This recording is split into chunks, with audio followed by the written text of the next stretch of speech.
Good evening, everyone. It is 6:00 p.m. on Tuesday, March 12th, 2024. I'd like to call the meeting of the Peoria City Council to order. I'd also like to welcome everyone that's here in our City Council chambers, as well as our audience listening on our listening audience at WCBU and our audience watching via cable channel 22. Madam Clerk, the council mics are open. Please call the roll.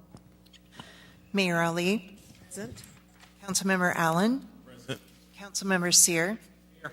Councilmember Gordon Young. Present. Councilmember Graham. Councilmember Jackson. Here. Councilmember Kelly. Here. Councilmember Euler. Here. Councilmember Riggenbach. Here. Councilmember Velpula. Present. And Councilmember Vespa. Here. You have a quorum present, Madam Mayor. Great. Thank you very much. Please join me, everyone, and stand for a moment of silent prayer or silent reflection, followed by the Pledge of Allegiance.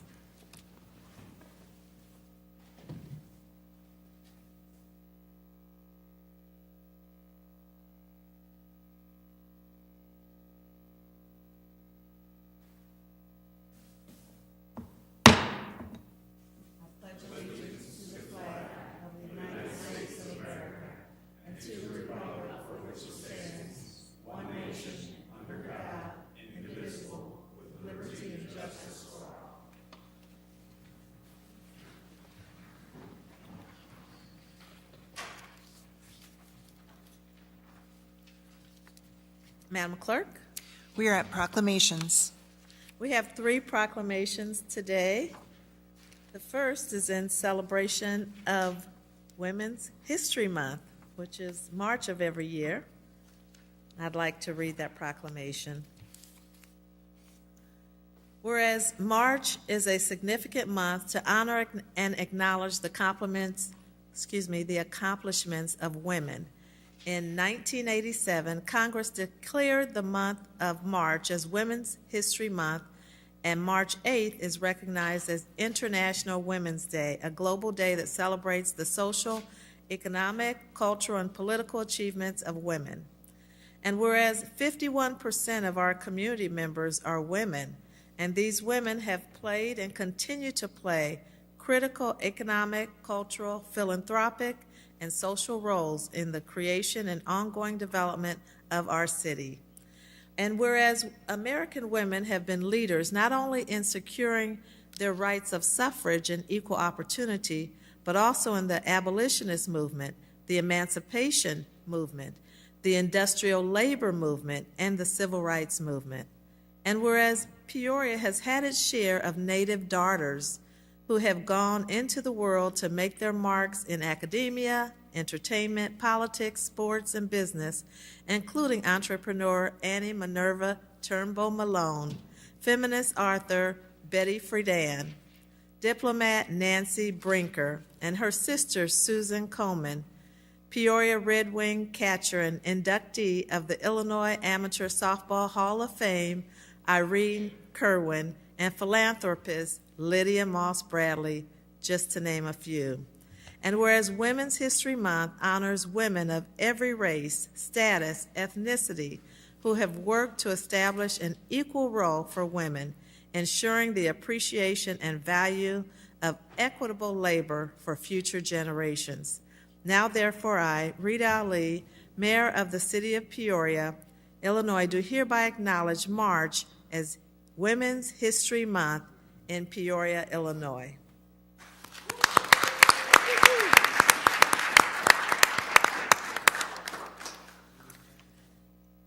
Our next proclamation recognizes Amyloidosis Awareness Month.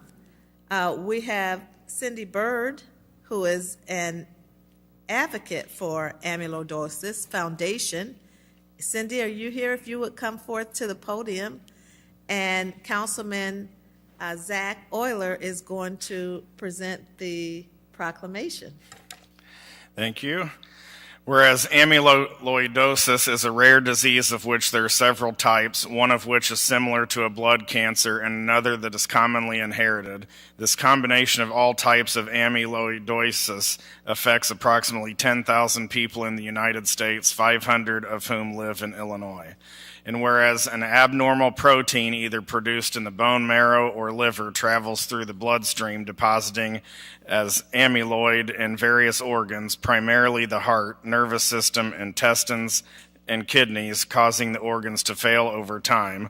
And whereas the medical length of survival for an amyloidosis patient who does not receive treatment is less than 3 years, and whereas there have been advances in the treatment of amyloidosis that have extended life expectancy, but certainly there are no drugs approved for the destruction of amyloids or for the reversal of amyloid damage to organs.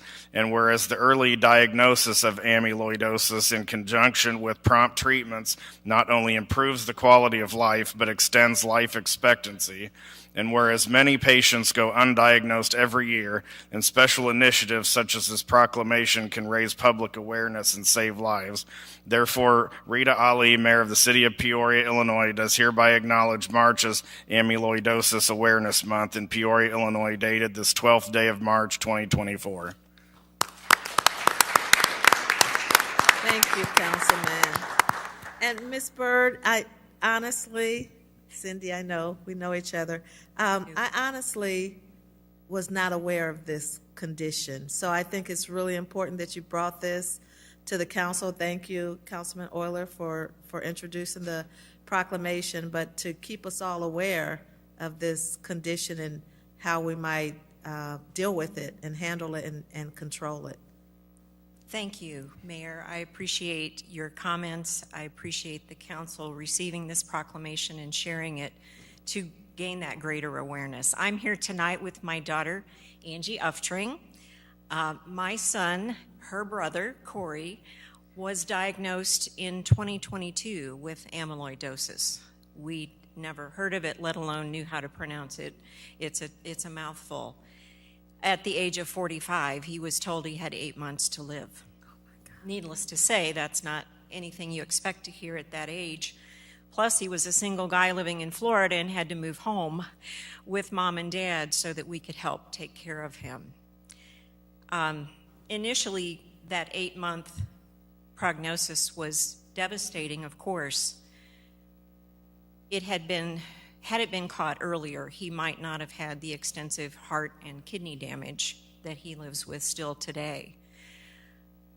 Fortunately, at his age, and because he was in good physical condition, he was still able to go through treatment, including a stem cell transplant at Siteman Cancer Center in St. Louis through Barnes Hospital. And I'm ecstatic to share with you that he's 1 year in remission from the amyloidosis. That's wonderful. You heard in the proclamation there is, however, no treatment for reversal. So he does live with that organ damage, which has not stopped him a lot, but he also has a defibrillating pacemaker because of it. It's not only affected the pumping function of his heart, but also the electrical function. We did almost lose him because of that, but God is good, and I'm happy to share that. He's back in Florida. He's happy to be back in Florida and not living at home with mom and dad anymore. But this is why we support the Amyloidosis Foundation, and we want to bring greater awareness to this because it is a misdiagnosed and underdiagnosed disease. And we don't want anyone to have to go through what my son Corey, Angie's brother Corey, went through. We hope that this gets us a step closer to more research being going into this and more accurate diagnoses. Thank you again. Thank you, and thank you for much. sharing your story. Thank you very you. much, Angie, as well. And our final proclamation acknowledges March for Meals Month, and we have Julie Bonar, who's the CEO of Neighborhood House, and Councilman Chuck Greb is going to share the proclamation. Thank you, Mayor. Whereas on March 22nd, 1972, President Richard Nixon signed into law a measure that amended the Older Americans Act of 1965 and established a national nutrition program for seniors 60 years and older. And whereas Meals on Wheels America established the March for Meals campaign in March of 2002 to recognize this historic month and to acknowledge the importance of the Older Americans Act nutrition programs, both congregate and home delivered, and to raise awareness about the escalating problem of senior hunger in America. And whereas the 2024 observance of March for Meals celebrates 22 years of providing opportunities to support Meals on Wheels programs that deliver vital and critical services by donating, volunteering, and raising awareness about senior hunger and senior isolation. And whereas Neighborhood Houses Meals on Wheels programs, both congregate and home delivered, have served our communities admirably for over 50 years in Peoria, delivering not only nutritious meals to seniors who are at significant risk of hunger and isolation, but also caring concern is brought to them and attention to their welfare. And whereas Neighborhood Houses Meals on Wheels program in Peoria provides nutritious meals to seniors throughout Peoria that help them maintain their health and independence, thereby preventing unnecessary falls, hospitalizations, and/or premature institutionalization. It also provides powerful opportunities for social connections between the drivers and the seniors they serve. Now, therefore, I, Rita Ali, Mayor of the City of Peoria, Illinois, do hereby recognize March for Meals Month in Peoria, Illinois, dated this 12th day of March, 2024 AD.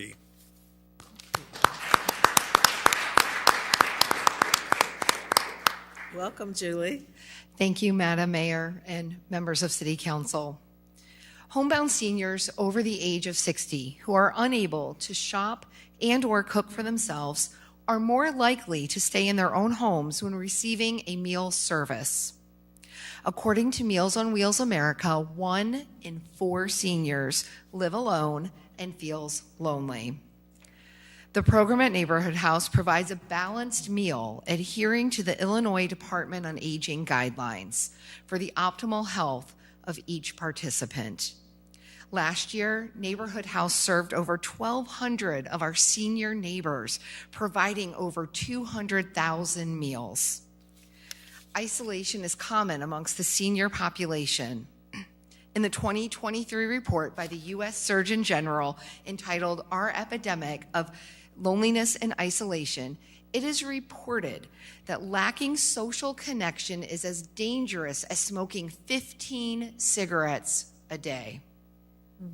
The daily contact with our driver helps to reduce that isolation and depression. The Meals on Wheels America webpage states, hunger and social isolation not only jeopardize the health and well-being of older adults, they also place a significant strain on our country's healthcare system and economy. Our meal delivery service assists with keeping seniors in their home, living a healthy and independent life exactly where they want to be. The overall impact of our service is significant to not only the individual and their families, but also to our healthcare system and economy. It costs Neighborhood House just over $1,300 a year to feed a senior. According to Meals on Wheels America, the average cost of a nursing home in Illinois is $205 per day, or $72,980 per year.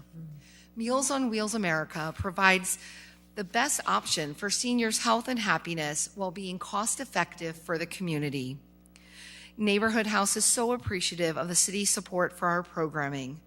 Next week is our Community of Champions Week, where individuals can come and spend time packing or delivering meals to our homebound neighbors. I encourage all of you to consider giving of your time one morning next week to see firsthand exactly what it is that our drivers do and the things that our seniors experience. Thank you so much. Thank you, Julie.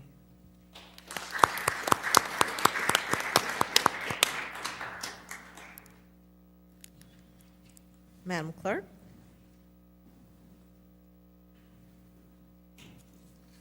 There you go. We are at the approval of the minutes. Councilman Riggenbach? Thank you, Madam Mayor. I move to approve the minutes of the City Council meeting held on February 27th, 2024 as printed. Seconded by Councilmember Kelly. Any questions, comments? Please cast your ballots. Motion passes unanimously. Madam Clerk? We have one public hearing. 24-63 is a public hearing regarding the proposed sewer lateral fee increase for the city of Peoria. And on your desk, there is a handout of a map affecting the areas. Can I get a motion to open the public hearing? Moved by Councilmember Allen, seconded by Councilmember Seer. Please cast your ballots. Motion passes unanimously. Is there anyone here that would like to speak to the public hearing regarding the proposed sewer lateral fee increase for the city of Peoria?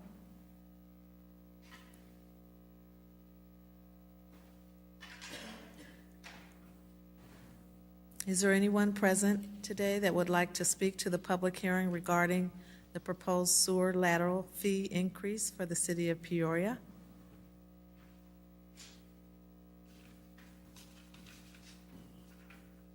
And finally, is there anyone here that would like to speak to the public hearing regarding the proposed sewer lateral fee increase for the city of Peoria?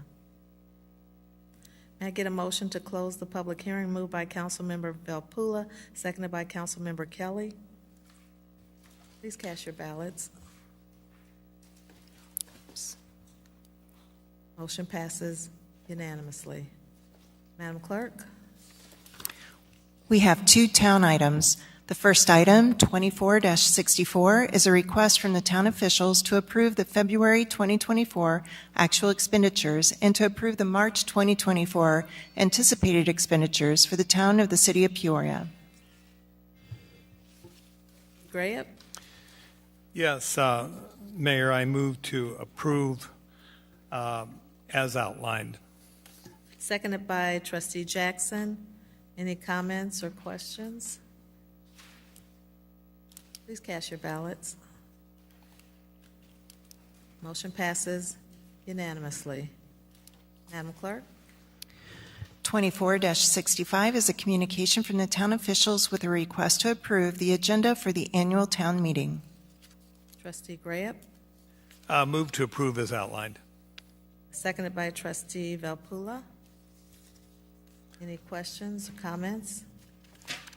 Please cast your ballots. Motion passes unanimously. Madam Clerk? We are at the city portion of the agenda. We are at the consent agenda. 24-66 is a communication with recommendation to approve a resolution to increase the 2024 base salary of the city manager by 3% and include a longevity bonus of $5,000. 24-67 is a communication with a request to approve a resolution approving the Tri-County Multi-Jurisdictional Natural Hazards Mitigation Plan as the official hazard mitigation plan of the city of Peoria. 24-68 is a communication with a request to adopt an ordinance approving the real estate purchase agreement and the sale of real property for a portion of parcel number 18-09-410-009 adjacent to property owner 414 Water LLC. 24-58 is a communication with a request to concur with the recommendation in the Planning and Zoning Commission and staff to adopt an ordinance amending Appendix A, the Unified Development Code relating to short-term rentals, and 24-59 is a communication with a request to adopt an ordinance modifying the license regulations for short-term rentals. Are there any items to remove from consent?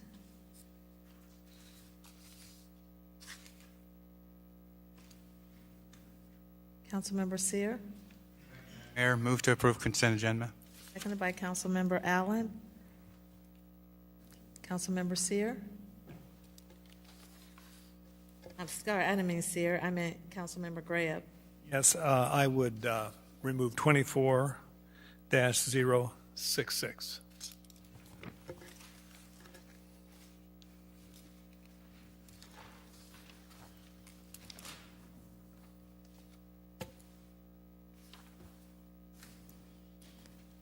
Okay, so your motion is to approve other than that one? Okay, thank you, and second it for that.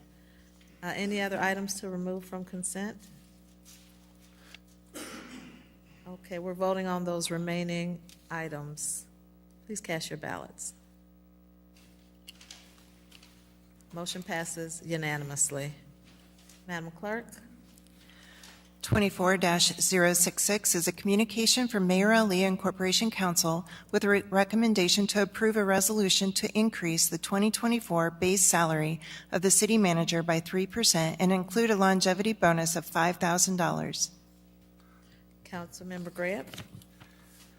Council and Mayor, when I arrived here at council for my first meeting, I sat where Councilman Vespa currently is. I was a little boy then, very young. And I was told by one of the most senior city councilors that one of the most important things that the council could do would be to select the city manager and evaluate the city manager. That he is the CEO of our municipal corporation called the City of Peoria, and we are the board of directors.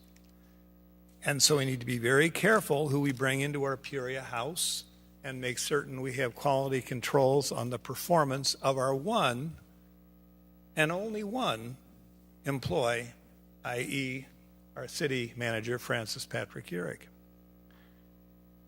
What we're being asked to approve tonight is a recommendation to approve the resolution with strong emphasis on performance during the year 2023. We always hope each year that we can get this done a little sooner, but we're not really running that far behind Mayor Ali compared to previous years because we're already into another evaluation cycle, i.e. the evaluation that we'll write for him in 25 for 2024. In reviewing what's going on in the city, it's been a momentous 2023. We have department heads and employees doing one heck of a good job for the people of Peoria. Almost every position we have in the city of Peoria, about 700 employees, is in some way, shape, or form related to public safety. And God knows they've been hustling hard to maintain viability of neighborhoods, protecting our people, fixing our infrastructure.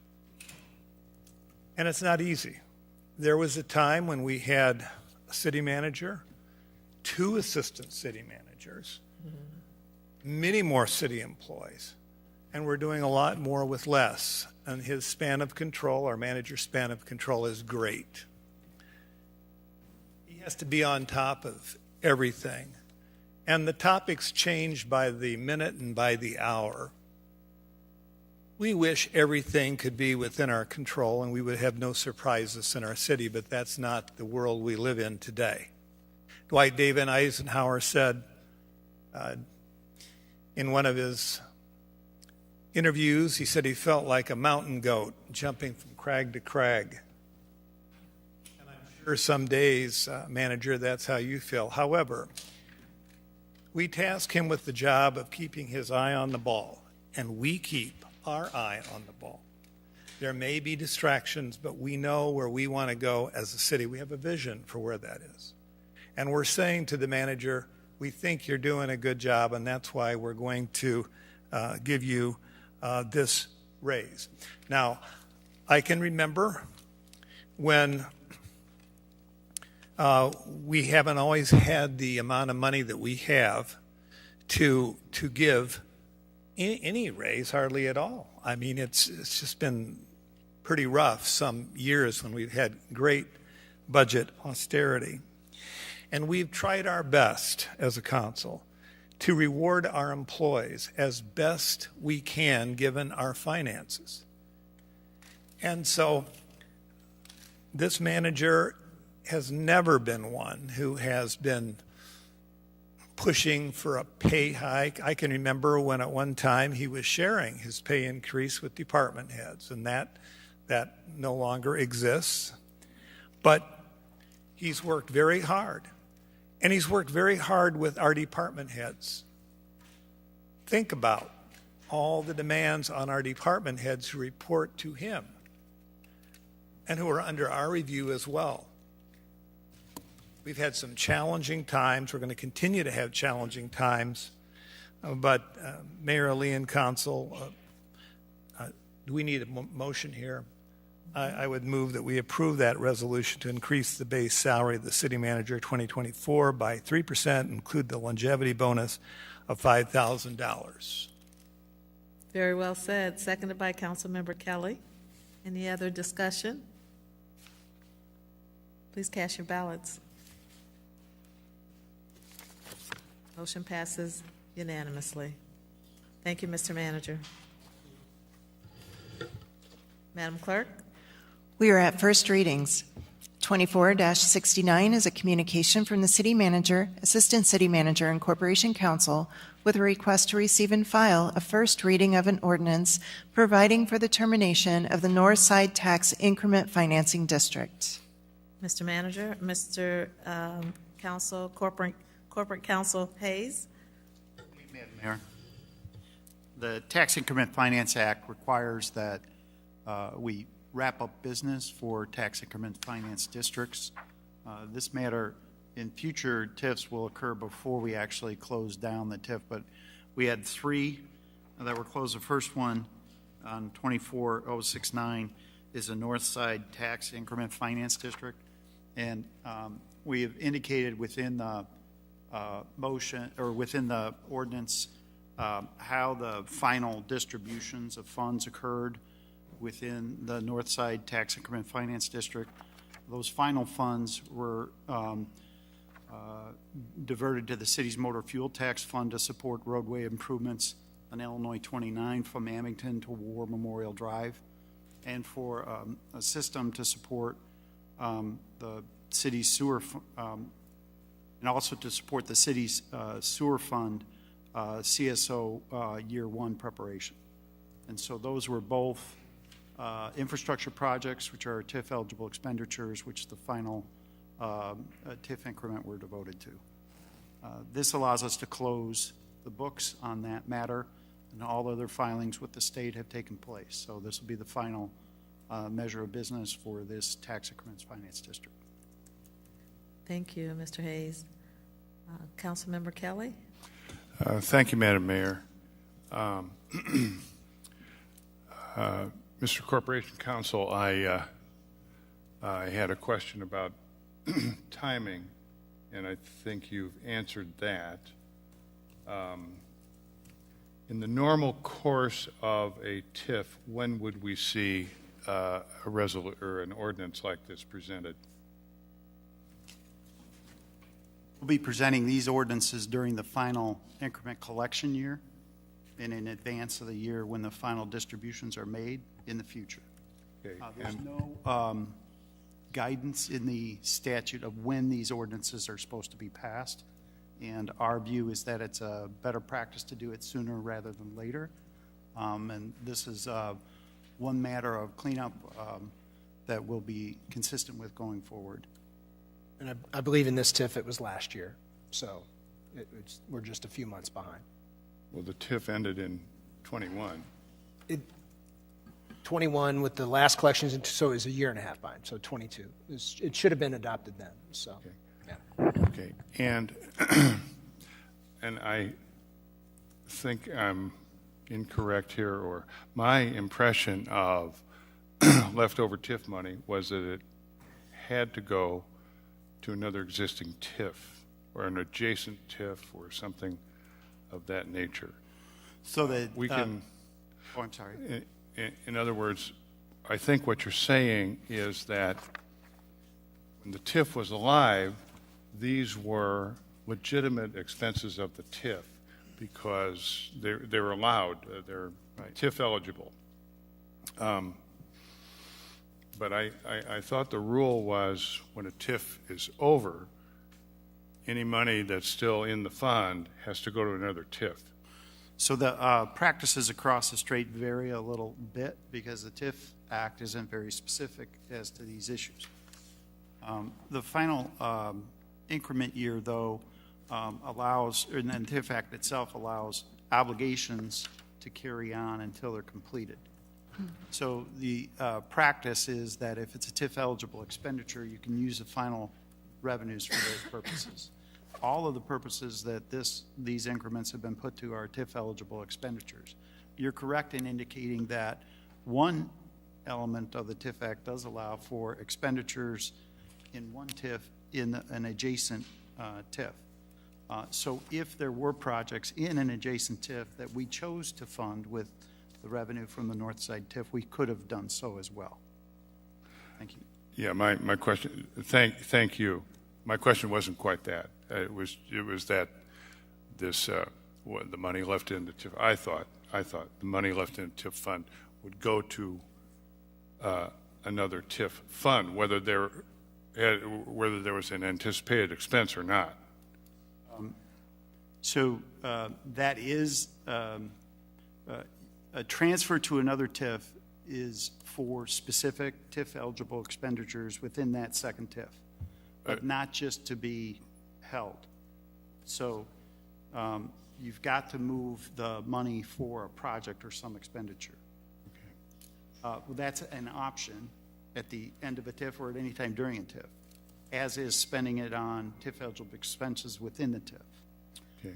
Finally, if we don't have other TIF eligible expenditures and there's still funds on hand, then those are devolved back to all the taxing bodies. We don't have that circumstance in any of our TIFs because we've had TIF eligible projects and expenditures in each of these TIFs. Thank you very much. Thank you, Madam Mayor, and I will move for approval. I think it's for yes. For receive and file. I'm sorry, to receive. And second? Yes, to receive and file. Seconded by Councilwoman Bernice Gordon-Young. Any discussion? Councilmember Seer? Thank you, Madam Mayor. Just one question, Mr. Manager. Balance of revenue, how much money was moved to the MFT fund? I didn't catch which. How much money was moved to the MFT fund? I'm going to ask our finance director to come up and talk about that for you. In this specific TIF, it was around $55,000. Thank you. Thank you, Madam Mayor. You're welcome. Any other comments or questions? Please cast your ballots. Motion passes unanimously. Madam Clerk? 24-70 is a communication from the City Manager, Assistant City Manager, and Corporation Counsel with a request to receive and file a first reading of an ordinance approving for the termination of the Central Business District Downtown Tax Increment Financing District. Council Hayes? Thank you, Madam Mayor. So the Central Business Tax Increment Finance District is in the same timing and footing as the North Side was. And so there was transfer of the final revenues available. It was transferred to the Motor Fuel Tax Fund to support eligible roadway improvement project costs, which took place within the Central Business District TIF. Otherwise, all matters of that TIF have been resolved and all revenues have been distributed. Okay. Councilmember Euler? Thank you, Madam Chairwoman. There's a few groups, including Downtown Development Corporation, as well as our Economic Development Department, looking at ways to improve and incentivize the Central Business District. Should we decide that we want another TIF mechanism in the future, does having had one and closed it prohibit that? Under present law, as long as the factors are present that justify the creation of a tax increment finance district, one can be established, either within or including parts or all of a prior tax increment finance district. So the council has discretion to create a TIF there a new one as long as the statutory factors are present. And to add to that, we have the downtown conservation TIF, where we took properties outside of we took properties out of the central business district TIF to create that TIF. What happened is then the base reset at the new level, and then we created the new TIF and started with some of those properties. So yes, it can be done, and that's just an example for those of you that were here when we did that, that we just reset the base at that point in time. So Thank you. Councilmember Seer? Thank you, Madam Mayor. Same question for Director Craddy. Second question would be, where do we see this money in the budget? Is it the 20, was it in the 23, 24 budget, or where do we see these monies? So it was finalized in the 22 budget. So at the end of this TIF, there was about $2 million, but that was spent in that last year. Those dollars were primarily spent for a $1.5 million agreement that the city had with OSFs around the construction of the road out in front of their facility, and the last $500,000 was put towards the preliminary work on the Adams and Jefferson one-way, two-way conversion. Thank you, Director. Do we have a motion on the floor? No.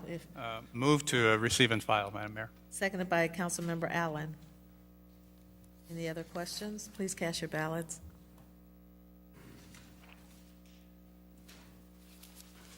Motion passes unanimously. Madam Clerk?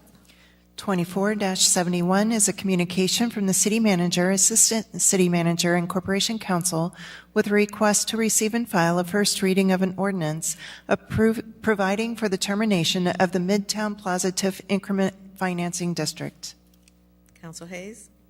So this third one's on the same timing footing, not to steal the Finance Director's thunder, but $52,824 was transferred to the local motor fuel tax fund to support roadway improvements for Illinois 40 from Pennsylvania Avenue to Quarrington. All the other revenues in this TIF were distributed, and all the matters have been closed and the state filings have occurred. Thank you. You're welcome. Councilmember Regenbach? Thank you, Madam Mayor.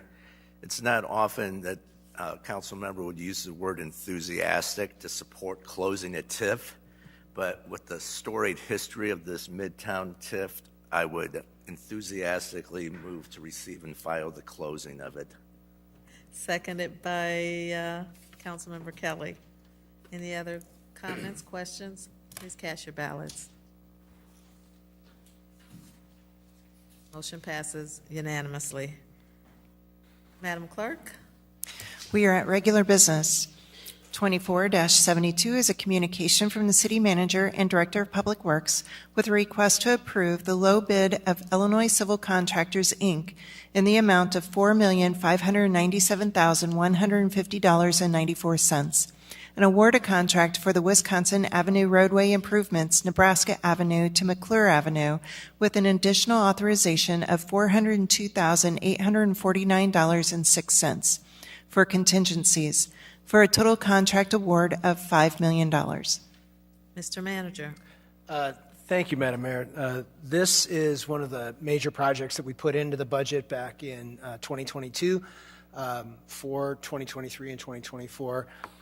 This is to work on Wisconsin Avenue from Nebraska to McClure.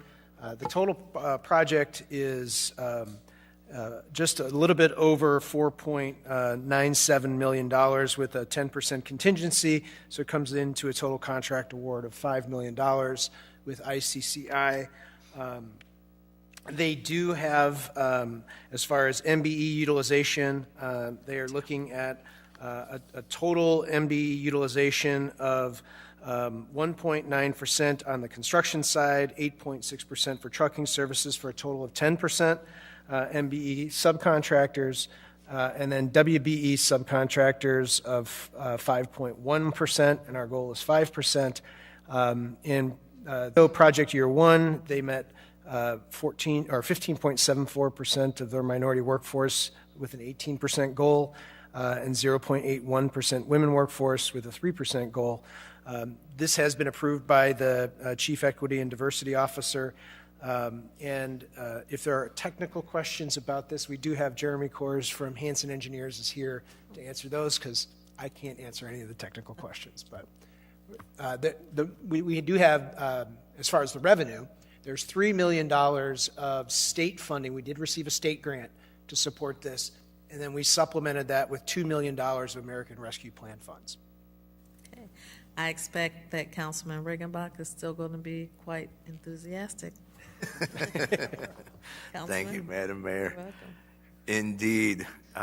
As the manager said, this is something that's been officially in the budget since 2022, but I can tell you the idea of doing construction on Wisconsin was actually birthed in 2011. I'll never forget that day when Ross Black, Shannon Tetchy, and I and Ed Berry from Farnsworth Group walked up and down Wisconsin Avenue talking to the business owners, door to door, face to face, asking them what we can do to make this a more attractive place to do business. That's when we started talking about the need for improvements, the fact that there's 2 schools, Von Steuben Middle School as well as Glen Oak Learning Center, that will be connected by this improvement, just adds to it, as along with the hope for future economic development. So I've said it many times that West Main Street is kind of a guiding light for a lot of us on how we would like to see our neighborhoods redevelop, and that clearly has been the desire of the East Bluff residents, to see that kind of vibrancy come back to Wisconsin like it once was. I'd be remiss if I didn't thank Representative Gordon Booth for her leadership in getting us this additional money to help make this possible. But this is something that the people in the 3rd District, the East Bluff in particular, have been asking for, and I am very excited that we're at this point actually putting money to it and get those shovels ready, because construction begins this spring. And with that, I would move for approval. Okay. Seconded by Councilmember Graham. Any other discussion? Councilmember Kelly? Thank you, Madam Mayor. Just a technical question, but I think one for our city manager. This doesn't make any difference really, but it seems to me that we always have a 10% contingency.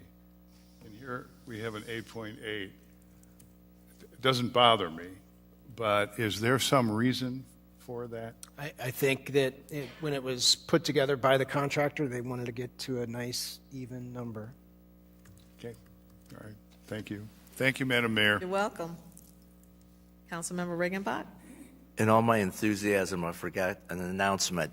On March 20th, next Wednesday, Public Works Department will be hosting a meeting for the residents of that area to describe the construction schedule, show the schematics for what this will actually look like. That'll be at Glen Oak Learning Center at 5:30 next Wednesday. And I also just want to add that Public Works did an amazing job, along with our friends at Hanson, in engaging the community. We actually set up tents along Wisconsin and invited residents to come and walk it so they could see the need for what we're doing here. So Public Works has really gone above and beyond to get this to where it is, and we're excited to share the details with the public next week. That's great. Thank you. Thank you.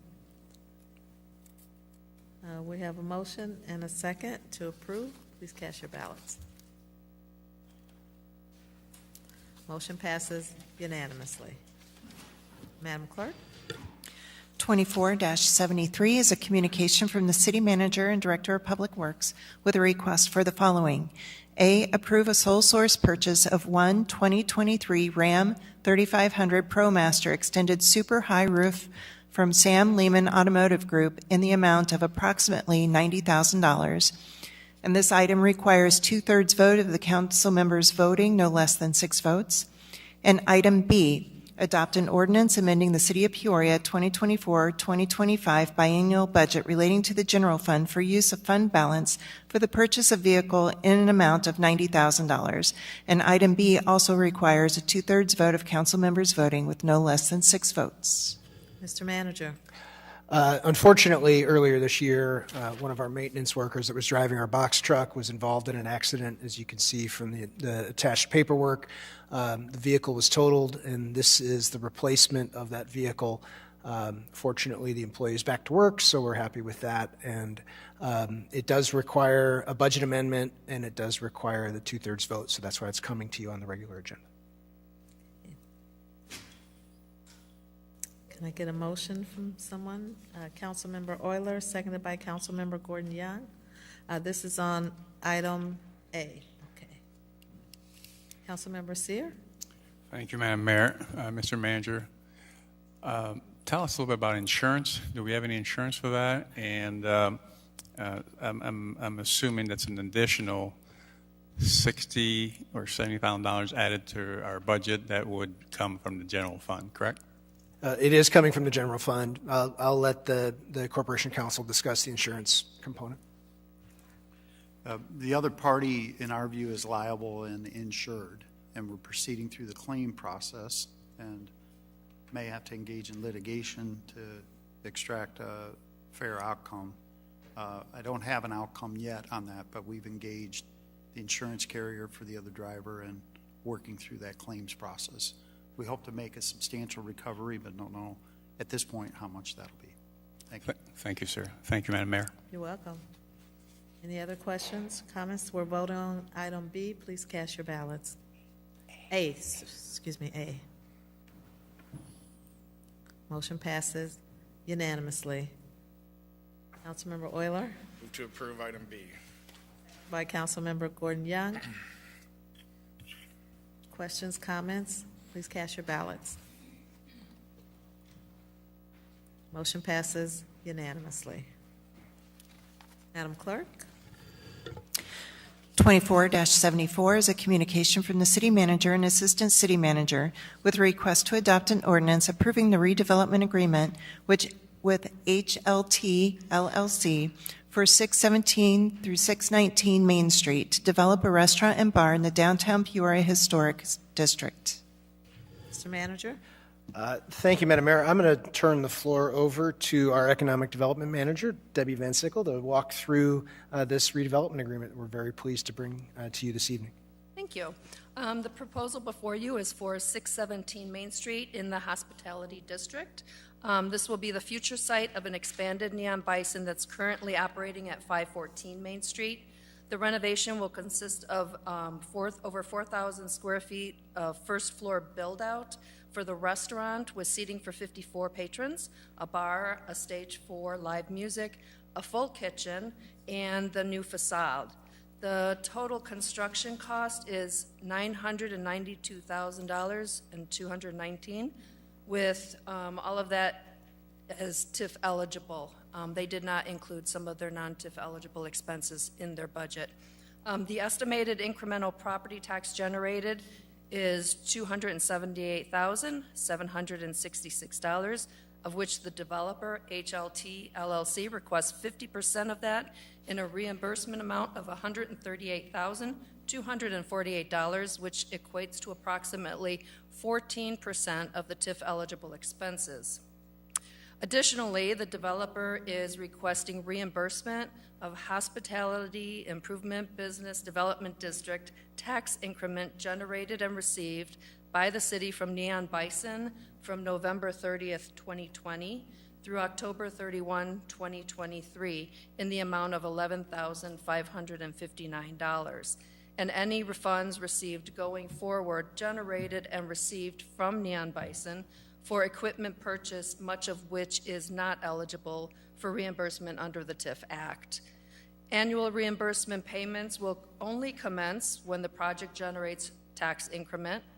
When the increment is received by the city and the developer is eligible for reimbursement, the percentage of the project TIF increment to the developer shall be 100% of the increment year 1 through 5, 50% year 6 through 8, 25% 9 through 17, and 50% of the increment year 18 to the statutorial extended life of the TIF. So it should just be that last year that's at 50%.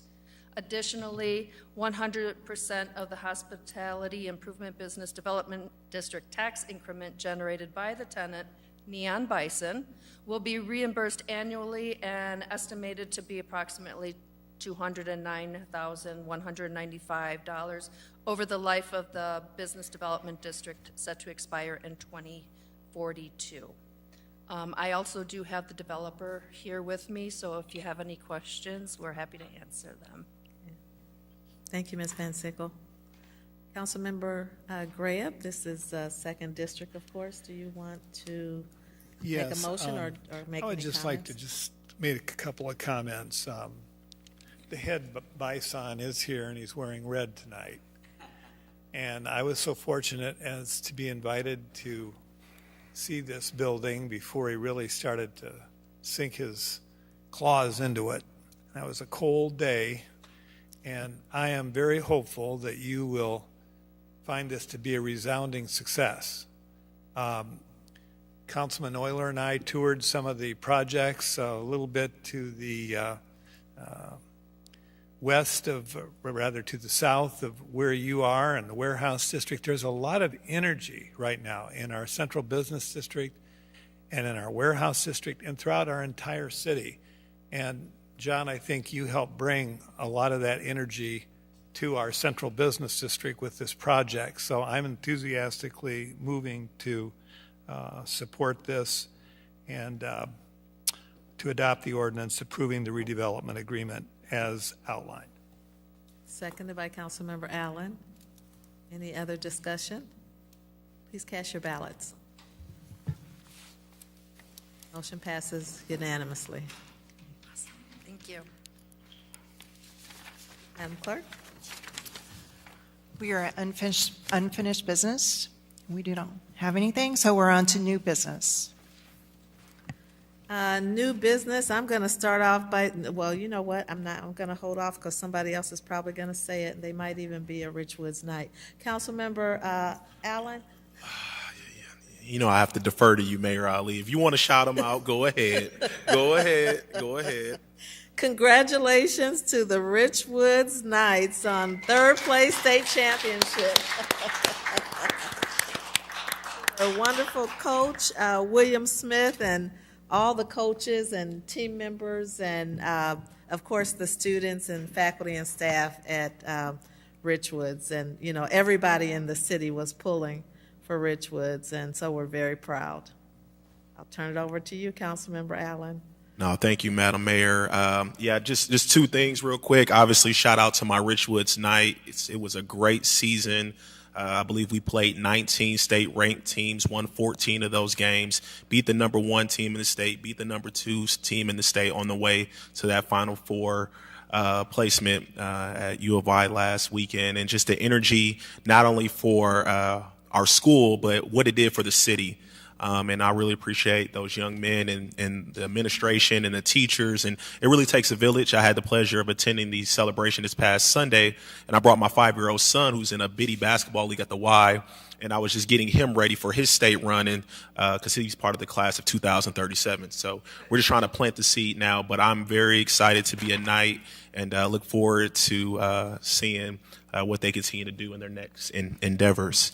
And then my next order of new business, it is warm out, and I mean it is prom season, and this is my 2nd annual Suited for Success prom experience. This is a collaboration with District 4's own That Guy's Secret, located inside of Northwoods Mall, and we will be sponsoring a Peoria area students' tuxedo for prom. So the application is out right now. You can find that via my social media at Andre W. Allen on Facebook, Instagram, or you can email me at Allen for Peoria, and I'll send that link. But we want to make sure that a young man is picked and ensure that he is fresh, he is confident, but he does not have the financial burden that is the prom experience. So that application does close March 22nd, and then after that we will award the winner and then have you come to the store to get fitted for prom. Thank you. Welcome. Thank you. Councilmember Riggenbach? Thank you, Madam Mayor. I just got to piggyback on the Richwoods Night theme here for a minute. What a thrill. And my youngest son, Sam, is a freshman ball player there. And let me just tell you, the freshman squad didn't have quite the season the varsity did. But, you know, they're young, so I'm sure they'll grow into it. But on a serious note, there's been a lot of talk in one of our neighborhoods about a bus route. The health department, the county health department, is relocating, building a new structure on Sheridan Road, and they have some satellite offices set up, and one of them is on California in the East Bluff. And CityLink graciously agreed to alter the bus route to make it easier for the folks who need that service to get to it. But inadvertently, they also disrupted a neighborhood street. And Pasadena is very much a residential street, parking on both sides. Sidewalks are a little erratic right there, so it become quite an issue for the residents there. I reached out to Doug Rolls at CityLink, and they put their caps on. The city manager was part of the discussions with them in the health department, and they've come up with an alternative bus route now. So this just happened this afternoon, literally, and I've been fielding phone calls until this morning on it. So I just want folks to know that the CityLink bus that's going down Pasadena will that route will continue till the end of the week, and then beginning Sunday there will be a new route to avoid that residential stretch of the neighborhood. So great partnership with CityLink and the health department. I think it just shows the more we talk, the better it is for all of us. So Absolutely. Good troubleshooting, too. Thank you, Madam Mayor. Thank you. Councilmember Kelly? Thank you, Madam Mayor. In the spirit of accolades for our sports teams, I hope we all know and send our congratulations out to the Notre Dame girls basketball team. They won the state title over in Bloomington, over at ISU, for 2A. A great season, and of course, great girls. Absolutely. So congratulations to them as well. Yes. Thank you. Okay, no more new business. Madam Clerk? We are at citizens' opportunity to address the city council. Okay, I have 3 cards. The first is Mr. Anthony Walraven.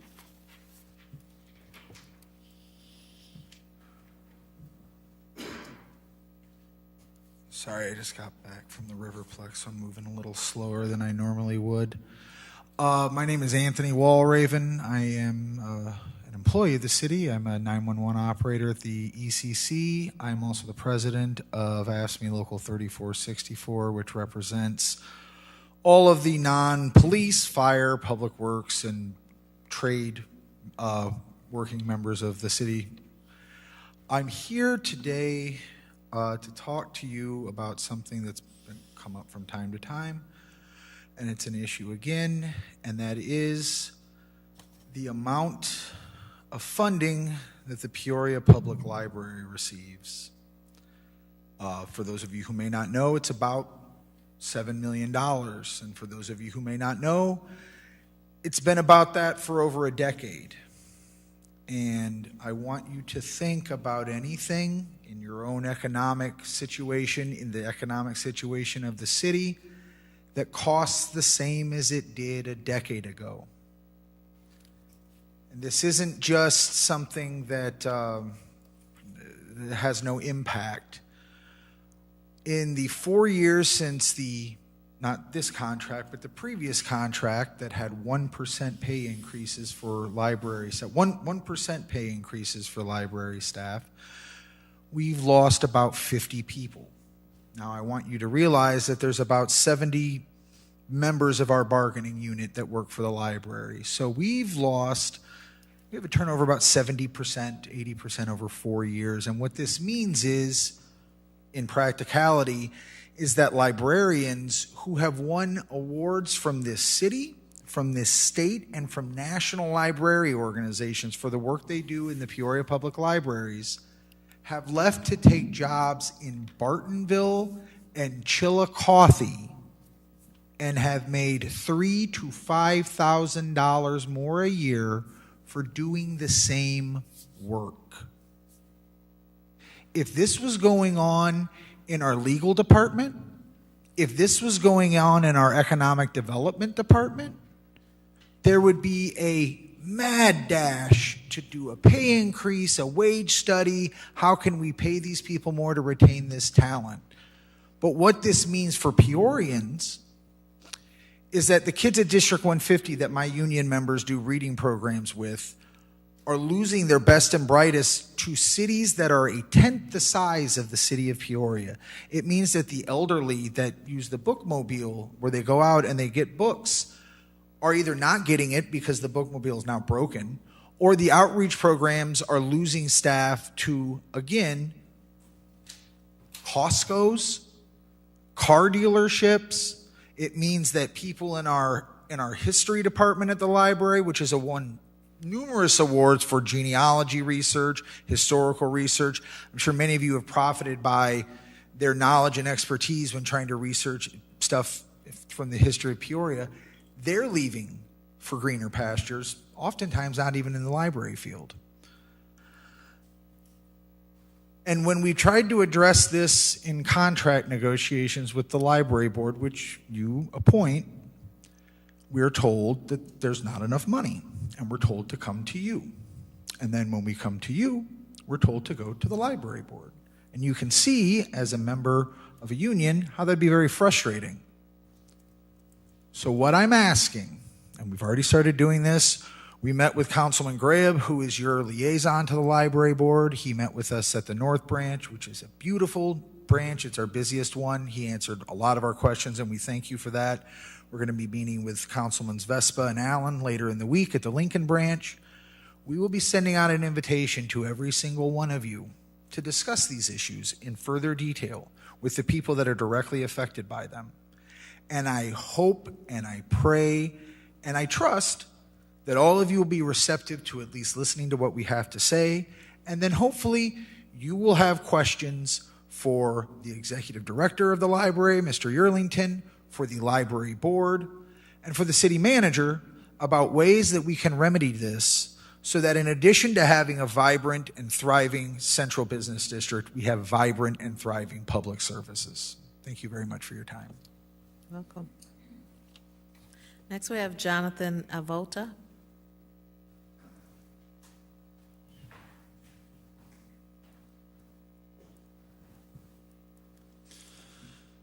Hello, I'm Jonathan Voda. I live in the West Bluff. This is somewhat pertinent to what Mr. Walraven just mentioned. Last week, you discussed the possibility of losing the grocery tax revenue that is granted you through the state. And naturally, you seemed very concerned about losing, if I remember correctly, like $2 million in the second half of this year in revenue. That's a very pressing issue. I do not, however, as concerning as that is, support Peoria in stating its own similar grocery tax. The grocery tax is a regressive tax. It inflicts more hardship on poorer people than it does on wealthier individuals. And that is exactly why Pritzker and the other powers that be in the state are proposing to undo it and leave it up to the home rule cities like Peoria to figure it out. I think that this is an opportunity for the lot of you to introduce other taxes, other forms of revenue in a situation where you may not inflict as much political backlash as you otherwise would. Famously, taxes are just like the worst thing you can raise as a politician. No one likes them. I get it. But as I'm sure everyone in this room understands, cities need revenue. So I want to urge all of you and everyone in the city government that is involved in that process, whether that's the manager and legal or whoever, to to consider more unique, more just better ways to raise money. Taxes are a way of raising revenue, but they're also a way of incentivizing or disincentivizing certain behaviors. So I'm going to rattle off some ideas that may be good, may be bad. I don't really know what you have the legal authority to tax on, so someone else can figure that out. But a vacancy tax, a vacancy on residential properties, maybe commercial as well, but I'm more familiar with cities elsewhere that have created vacancy taxes for residential properties. A vacancy tax could be an increase on the property tax levied on a house that is intended on being rented, but for a year or more isn't rented. This creates a downward pressure on rental prices and raises money for the city. You could tax nicotine products. Vape shops are Peoria is the butt of many jokes because of the vape shops in the city that have proliferated. They offer a product that is widely consumed at very high levels, is not healthy for you, and produces very high margins for the people who are selling them. Maybe there's something to be had there. Nicotine e-cigarettes are not a necessity like groceries are. It seems to me to be less burdensome on poor people than grocery tax would be, and it might be a place of a lot of revenue. I don't know. Running out of time. So a couple other ideas. Convenience store products. Convenience stores, in my opinion, are selling products that are generally unhealthy, aren't very much like, it's not milk and eggs and ham. It's a 64-ounce soda and alcohol and a slice of pizza. These are generally less healthy, and these are the kind of products that people kind of just cast the trash off all over on our city streets. So negative externalities that you can compensate for. Liquor stores. Drive-through restaurants. If you were to tax drive-through restaurants' revenue, this would give a competitive advantage to local mom-and-pop restaurants that are not typically franchise drive-throughs. I'm running out of time. I also wanted to comment very quickly. I was very upset by the police advertisement that I'm sure you've all seen. It was themed as Call of Duty. Peoria has received a lot of bad publicity about that. It was extremely foolish. I imagine several people saw their eyes on that and let it out there. I'm sorry, stop me if you have to, but it shows where the frame of mind is for recruitment. That quantity is more important than quality, and that's ridiculous.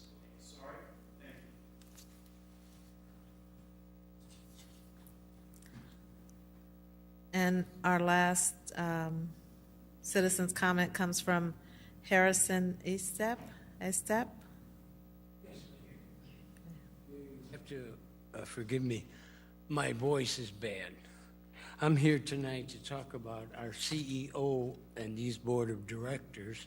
They would like to know about if a Hispanic citizen who never hires an attorney tells Mr. CEO, Mr. Urick, about fraud being committed by the Deputy Corporation Counsel in the previous administration. I have the proof here in my hands. One thing I'll ask of you at the end of this, Mayor, is I'd like a meeting with you before I file a federal lawsuit. And what I'm talking about is telling Mr. Urick, he apologizing to me after I presented him with fraud committed by the Deputy Corporation Counsel, Sonny Williams. Now, she left in 2017 because she got fired, but Mr. Urick, you never returned my phone call. I didn't want to file anything with the feds because I wanted to settle it with the city. I never lived in anywhere but suburban Chicago, and when I came here, this is little Chicago with all of its corruption previous to the Ali administration. I'm asking you now, sir, is this a one-way conversation, Mayor? Because Yes, it I have is. here proof of your city council, Chrissy Peterson, refusing an FOI, Freedom of Information request form that would provide statistics over a 17-year period that would prove that a couple of judges had a 100% conviction rate. Mr. Allen, I spoke to you recently, didn't I? Yes, sir. And you didn't want to talk about it on Next Door with your coffee with constituents, did you? You asked me not to talk about it when you said that you had dug up my complaints to you from several years ago, correct? I'm asking you, sir. Isn't that the conversation? This is I'm a saying to one-way you, I would like conversation. you, Mayor, to take this and make your city council lawyer release this information. It's just statistics. It would prove that there's a 100% conviction rate with one particular judge, the judge who convicted me of failing to register my owner-occupied home as a rental property. After 3 years of living there and developing an excellent reputation with code enforcement. In 2010, I got that ticket. When I went to see the Deputy Corporation Counsel, she said to me it didn't matter that I had the homestead exemption for 3 years. It didn't matter that I had no fines from 2007 to 2010. Zero. You, Mr. Urich, never made a return phone call to me regarding the theft, and you apologized for the changing of the judge's order. The judge convicted me, Judge Albert Perham, who has now retired, convicted me of failing to register my owner-occupied home as a rental property. That is absurd on its face, and it should have been thrown out. And the only reason why they did that is because in the 15 years I've been living here, I've never hired a lawyer. So they knew that they could get away with it. Mr. Regenbach, I never knew. For 6 years I sat in front of you, next to you, didn't I, sir? Next to you at the gym. Never once did you offer your help when I complained about this corruption and theft. Not once. And you're shaking your head yes. Now, Mayor, I have this information. I would like to make you have the city council release it. It's just statistics. I'd like to give the mayor this if somebody would take it. You can leave it with the clerk. You can leave it. You can leave it with the clerk. Okay. I'd like you to know that she refused to release it. This will show a 100% conviction rate. And she refused to release the information, claiming, Christy Peterson claims she has no information. All I asked for, total number of cases in housing, total number of cases in the county, and how many were submitted.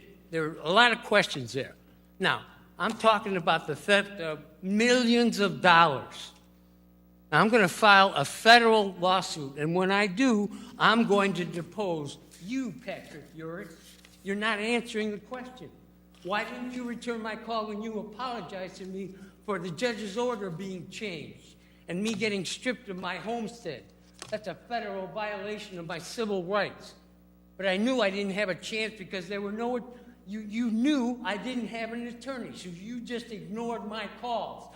Now you're up here wanting $225 grand a year for all your good work when you were part and parcel of a fraud theft ring that took RICO, that should be RICO investigated because it involved the legal department, Sonny Williams, code enforcement. I'm sorry, your time's up, Mr. Easton. The city of Peoria employee got to stand here for a few more seconds after the green.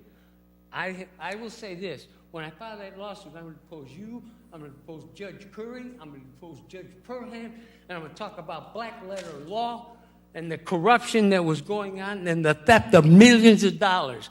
I would like a meeting with somebody. Mayor, I want a meeting with you and Christy Peterson regarding the information I just gave you that she refused to release that would prove this was a 100% conviction rate. The answer, I'll be done. I'm done now. Yeah, your time's up. Your secretary or somebody's going to call me about a meeting before I file a federal lawsuit. And there's no attorney in Peoria who can take the case, so I'll do it myself. Thank you, sir. I'd like to know about a meeting with you there. You've been to your office twice, and your handlers have refused to.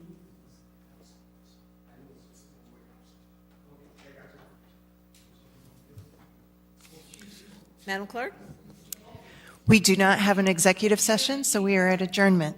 can I get a motion to adjourn? Moved by Councilman Euler, seconded by Councilmember Gordon Young. Please cast your ballots.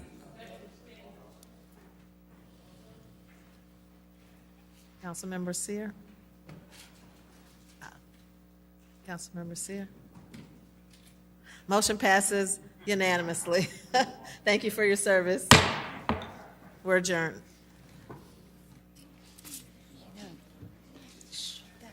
Thought you didn't want to go.